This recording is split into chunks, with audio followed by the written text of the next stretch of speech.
स्त्री पुरुष तुलना हे ताराबाई शिंदेंचं लेखन जे आहे त्या संदर्भात आपण विचार करत होतो। ताराबाई शिंदे आणि नजूबाई गावित स्त्रीवादी साहित्यातला एक साहित्य प्रकार म्हणून स्त्री पुरुष तुलना ही ताराबाई शिंदेंचा ग्रंथ आपल्या अभ्यासाला आहे, तर दुसरा आदिवासी साहित्य म्हणून नजूबाई गावितांचं अधोर हे आत्मचरित्र आपल्या अभ्यासक्रमाला आहे। मी अगोदर सुरुवातीला तुम्हाला स्त्री पुरुष तुलना ही ताराबाई शिंदेंचं जो ग्रंथ आहे त्याचा विचार आपण करणार आहोत। एकूणच त्या साहित्य कृतीच्या संदर्भानं, त्याच्या कालखंडाच्या संदर्भानं, त्याच्या प्रेरणेच्या संदर्भानं या सगळ्या गोष्टींचा विचार आपणाला या संदर्भानं करायचा आहे। काय की 19व्या शतकात स्त्रियांना स्त्री म्हणून जगणं जे ना हे खूप बिकट झालं होतं 19व्या शतकात।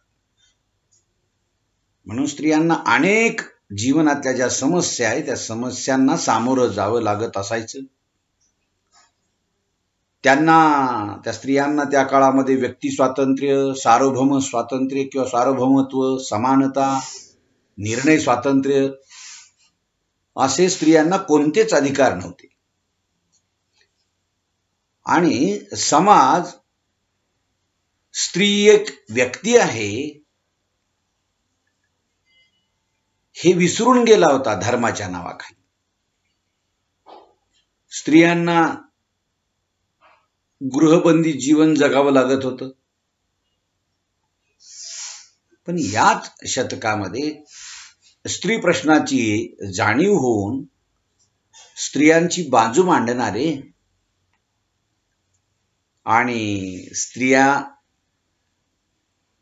आणि शूद्र यांना तुच्छ लेखणारे असे जे कोणी होते त्या शास्त्रकर्त्यांना विरोध करून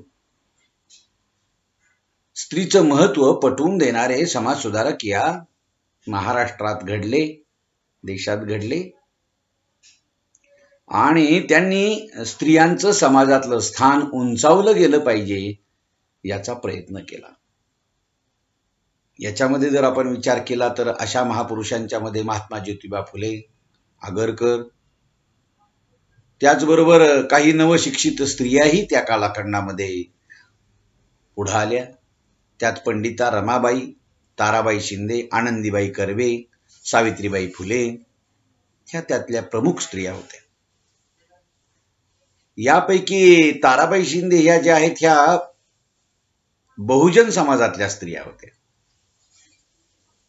आणि ताराबाई शिंदे या बहुजन समाजातल्या स्त्रीनं स्त्री पुरुष तुलना हे पुस्तक लिहून जणू स्त्री पुरुष भेदभावासंबंधीचं जळजळीत वास्तव त्यांनी आपल्या समोर मांडलं। ताराबाई शिंदेंनी स्त्री पुरुष तुलना हे पुस्तक 1882 मध्ये लिहिलं आणि त्या काळातल्या समाजावर, पुरुषांवर त्यांनी असूड ओढलेले। त्यांनी या पुस्तकाच्या मुखपृष्ठावरच असं लिहिले, स्त्री पुरुष तुलना किंवा स्त्री व पुरुष यात साहसी कोण, हे स्पष्ट करून दाखविण्यासाठी त्यांनी हा जो निबंध लिहिला 19व्या शतकात विशेषतः स्त्रियांना वेगवेगळ्या बंधनांनी जखडलेलं होतं। नात्यासंबंधी व स्त्रियांच्या शोषणासंबंधी स्त्री पुरुष तुलना या ग्रंथामध्ये ताराबाईंनी आपली भूमिका मांडलेली। स्त्री आणि पुरुष हे एका रथाची दोन चाकं असली तरी स्त्रीला कमीपणा आणि पुरुषी सत्ताक पद्धती, उच्च पद्धती असं जे वागवल्या जात होतं, हा जो स्त्री आणि पुरुषांमधला असमतोलपणा आहे हा नष्ट करण्यासाठी, स्त्री जातीला न्याय मिळवून देण्यासाठी ताराबाई शिंदेंनी हा ग्रंथ लिहिलेला आहे। खरं तर ताराबाई शिंदे सारख्या एखाद्या स्त्रीनं, भारतीय स्त्रीनं त्या काळात स्त्रीवादी विचारांचा प्रसार केला, पण तो फारसा झाला नाही. पण त्यांनी मांडलेली जी क्रांतिकारक मतं आहेत किंवा तर्कशुद्ध पद्धतीनं मांडलेली जी मतं आहेत, ती मतं मात्र विचारात घेण्यासारखी आहे. ताराबाईंनी त्यांच्या संपूर्ण आयुष्यामध्ये स्त्री पुरुष तुलना ही एकच पुस्तक लिहिलं, पण त्यात त्यांनी 100 वर्षापूर्वी जे स्त्रियांच्या संदर्भातले विचार आहेत, प्रतिष्ठेचे विचार आहेत, ते प्रतिष्ठेचे विचार मांडण्याचा प्रयत्न केला 100 वर्षापूर्वी, 150 वर्षापूर्वी. हे जर आपण पाहिलं तर स्त्री आणि पुरुष यांच्या संदर्भातल्या समानतेच्या जाणीवा त्या काळातही स्त्रीच्या मनात स्पष्टपणे रुजत होत्या, हे आपण लक्षात घेतलं पाहिजे. आणि म्हणून ताराबाई शिंदे यांनी या पुस्तकामध्ये स्त्रियांची प्रतिष्ठा आणि त्यासंबंधीचे विचार अगदी परखडपणे, धीटपणे मांडलेले. कारण त्या काळामध्ये स्त्री ही दास्यात अडकलेली होती. दास्यत्वाचं जीवन तिच्या वाट्याला आलं होतं. त्यामुळे त्यांनी स्त्रियांची दुःख स्वतः अनुभवली आणि म्हणून स्त्री दास्यासंबंधीचे प्रश्न त्यांना नेमकेपणाने या पुस्तकामध्ये मांडता आले. कोणत्याही लेखकाचा किंवा लेखिकेचा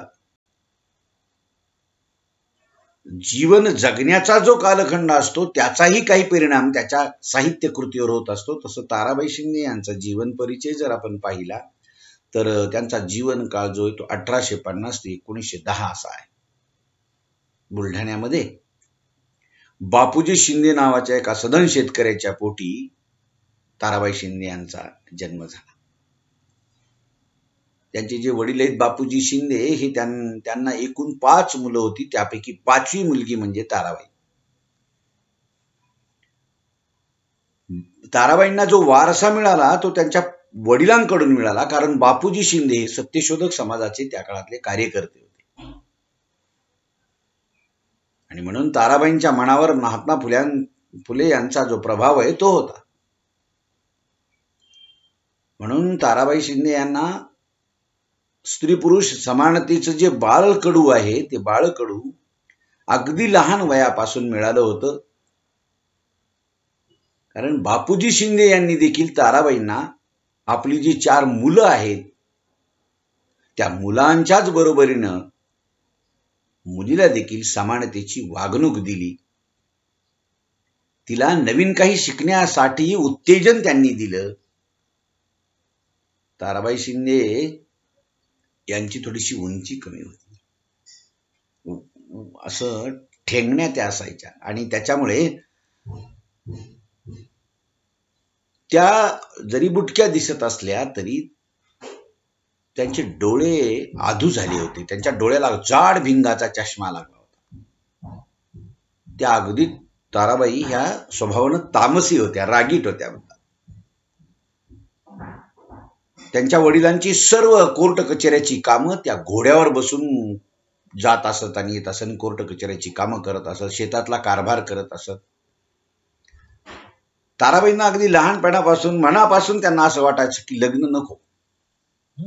पण त्यावेळचा जमाना आणि त्यावेळच्या जमान्याप्रमाणे ताराबाईंना त्यावेळेला लग्न करण्यासाठी भाग पडलं. त्यांचं लग्न झाल्यानंतर ताराबाईंना परक्या घरी जायला लागू नये म्हणून त्यांच्या वडिलांनी घर जावई करून आणला. ताराबाईंनी या पुस्तकामध्ये स्त्री पुरुष तुलना या पुस्तकामध्ये घर जावयाच्या संदर्भात देखील त्यांनी नाखुशी व्यक्त केली. त्या म्हणतात, कित्येक श्रीमंत गृहस्थ आपल्या लाडक्या लेकीचे फक्त लाडाकरिता व आवडीकरिता एखादे गरिबाचे मुलाबरोबर लग्न करून ते जोडपे जवळच बाळगतात. पुढे जोपर्यंत ती उभयता अज्ञान वा असमंजस असतात तोपर्यंत बरं चालतं. पण एकदा जरा चांगले समजू लागले म्हणजे ही बया श्रीमंताची सदा ऐश आरामात वागलेली चतुर हुशार ती बाबा म्हणजे जन्मकरण त्याचे. रोज जे धिंडवडे होतात ते दृष्टीस पडतातच. तो बापाचा लाड तिला जन्मभर कामी येतो. यावरून ताराबाई असं म्हणल्यामुळे त्यांचा जो लिहिण्यामागचा उद्देश आहे तो आपल्याला समजतो. त्यांना हे स्वतः दुःख वाटतं की आपण वडिलांच्या घरी जावयानं, म्हणून त्यांचा विवाह झाला खरा, पतीशी त्यांचं जास्त पटलं नाही, संसाराचं सुख त्यांना मिळालं नाही आणि म्हणून त्यांना बाकीचं उर्वरित आयुष्य हे एकट्यानं कंठावं लागलं. ताराबाईंच्या जर वाचनाचा विचार केला तर त्यांचं वाचन विस्तृत होतं हे आपल्याला कळतं. त्यांना मराठी, इंग्रजी, संस्कृत भाषा येत होत्या, कारण त्यांच्या लेखनाच्या विषयीचे गुण जे आहेत ना ते तसे दिसून येतात. त्यांचं घराणं प्रतिष्ठित होतं. त्यावेळेस पडद्याच्या आत राहणारी स्त्री असं होतं. पडद्याच्या आत त्यांना राहावं लागायचं. संसारिक जीवनात झालेली कुचंबना आणि या सगळ्यामुळे त्यांना असं वाटायचं आपणही काहीतरी लिहिलं पाहिजे आणि म्हणून स्त्री पुरुष तुलनासारखं हे पुस्तक त्यांनी लिहिलं. ताराबाईंनी हे पुस्तक लिहित असताना त्यांच्या अवतीभोवतीचा जो समाज आहे, जे स्त्री आहे, त्यांचं जे जगणं आहे आणि त्यांना स्वतःला स्त्री म्हणून जे जगायला अनुभव आले जगतानाचे, याच्याविषयीचं ते चिंतन करू लागले. त्यांनी त्या काळातली जी अस्तित्वात असलेली जी पुराणं आहेत ती पुराणं वाचली. त्या काळात जे जे साहित्य होतं महात्मा फुल्यांच्या सारखं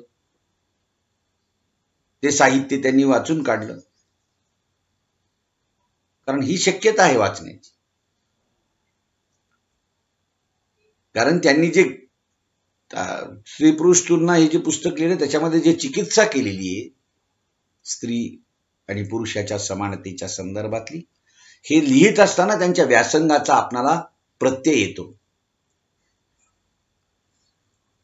स्त्री पुरुष तुलना हे जे ग्रंथ लेखन त्यांनी केलं त्याच्या पाठीमागची काही पार्श्वभूमी आहे.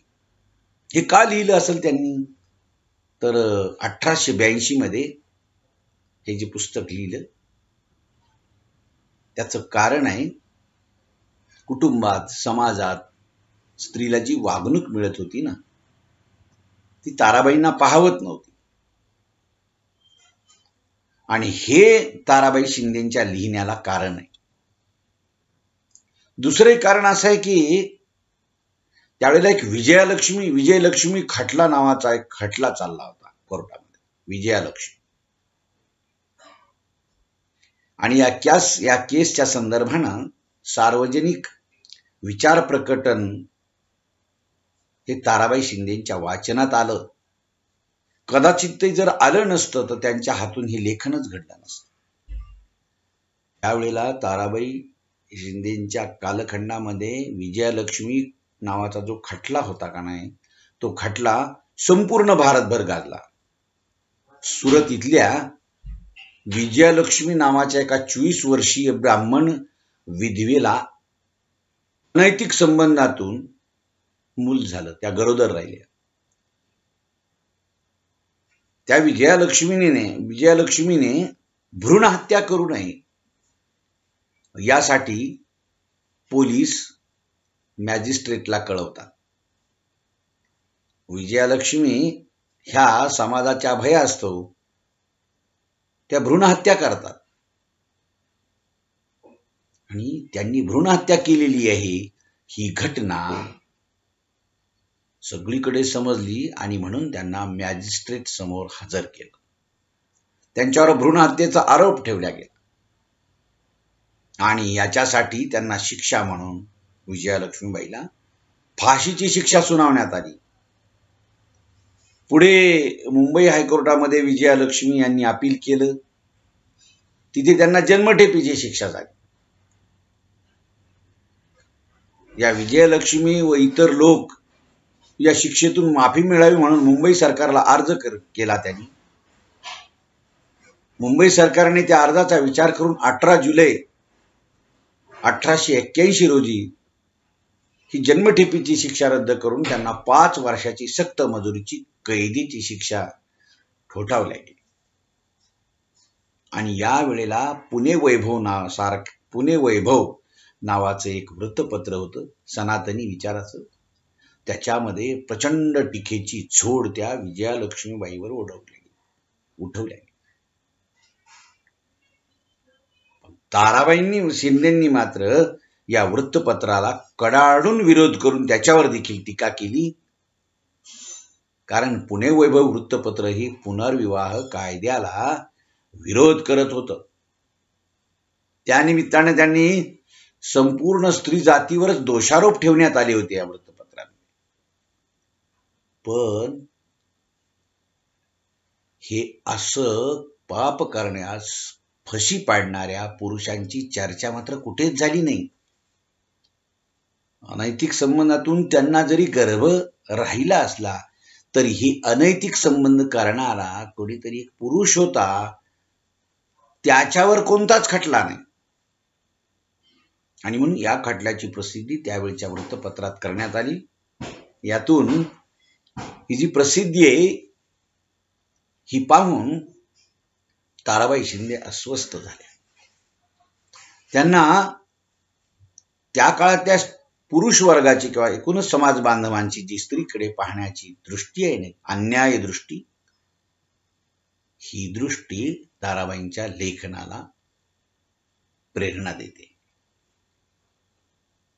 त्यामुळे स्त्रियांवर पुरुषाकडून होणाऱ्या अन्यायाचे चित्र सत्यशोधकीय ताराबाई शिंदे यांनी दाखवून दिले. हे या पुस्तकाचं विशेष म्हणजे वैशिष्ट्य आहे. विजयालक्ष्मी खटला हे तत्कालीन कारण आणि ताराबाईंची संस्कारी जडणघडण व संस्काराचा परिपाक म्हणजे स्त्री पुरुष तुलना हे क्रांतिकारक पुस्तक आहे. हे जे पुस्तक आहे ना, स्त्री पुरुष तुलना, हे 19व्या शतकामधलं असं लेखन आहे की ज्यात एक स्त्री साहसाने नाही फक्त तर सुसंगतपणे, तर्कशुद्धपणे, परखड शब्दामध्ये स्त्री पुरुषांच्या नात्यासंबंधी, पुरुषांकडून तिच्या केलेल्या अखंड शोषणासंबंधी एक स्त्री म्हणून ताराबाई शिंदे हे सरळ सरळ प्रश्न विचारतात. म्हणून हा स्त्री पुरुष तुलना हा जो एक निबंध आहे, हा विशिष्ट जाती किंवा कुळ याविषयी नाही, तर स्त्री आणि पुरुषांची, त्यांच्या हक्काची, त्यांच्या जगण्याची, त्यांच्या जीवन मरणाची ही तुलना आहे. आणि म्हणून वर्तमानपत्रातून छापून येणाऱ्या ज्या अबला स्त्रियांच्या दुष्कृत्याविषयीच्या विरोधात सर्व समाज मूग गिळून गप्प बसत होता, त्यावेळी ताराबाईच या अन्यायाला वाचा फोडण्यासाठी स्वतःहून पुढे आल्या. आणि म्हणून विजयलक्ष्मी हा खटला या पुस्तकाच्या संदर्भात खूप महत्वाचा आहे. विजयालक्ष्मीने केलेल्या भ्रूण हत्येनंतर त्या काळातील सर्वच वृत्तपत्रात स्त्रियांवर सर्वच गैरकृत्यांचा आरोप करण्यात आला. त्यावेळी स्त्री भोवतालच्या बंधनांनी जखडलेले जीवन पाहून ताराबाई अस्वस्थ झाल्या. ह्या वृत्ताने अन्यायी परंपरेविषयी स्वतंत्रपणे त्यांच्या विचार करण्याला खतपाणी मिळालं. आणि म्हणून 19व्या शतकातील स्त्रियांच्या स्थितीचं सूक्ष्म अवलोकन ताराबाई शिंदे या ग्रंथात करतात. त्या स्त्रियांची परिस्थिती कशी आहे, अशी परिस्थिती होण्यामागची चिकित्सा त्या करतात. पुरुषांच्या ह्या स्त्रियांना असं वागवण्याच्या पाठीमागे पुरुषांच्या राजकारणाची त्या निर्भर्त्सना करतात. आणि स्त्रियांच्या दैनंदिन जीवनात त्यांना त्यांचे स्थान कसे लाभेल याच्या विवंचनेत ते असतात. ताराबाई ह्या स्त्री पुरुष तुलनामध्ये स्त्री पुरुष असमानता, शास्त्रकर्त्यांचा पुरुषी सत्तेला असलेला पाठिंबा, स्त्रियांचं शोषण, स्त्री धर्म, विधवा जीवन, बहुपत्नीत्व ह्या लादलेल्या जीवनाचा मोठ्या प्रमाणावर निषेध करतात आणि म्हणून स्त्रियांच्या एकूणच प्रश्नांविषयी आपली ठामपणे भूमिका मांडतात आणि ही भूमिका त्यांची या पुस्तकाच्या निमित्तानं आपणाला कळते. ही जी भूमिका आहे ही ताराबाई शिंदेच्या लेखनामागची आपल्याला काही प्रेरणा त्या लेखनाची समजेल. आज आपण इथं थांबूयात. उद्या मी तुम्हाला या लेखनामागची भूमिका आणि बालविवाह, सक्तीचं वैधव्य, विधवा पुनर्विवाहाला बंदी याविषयी ताराबाईंची जी भूमिका होती ती कशी होती याविषयीचा विचार आपण पुढच्या तासात करूया. आज आपण इथं थांबूया. ठीक आहे.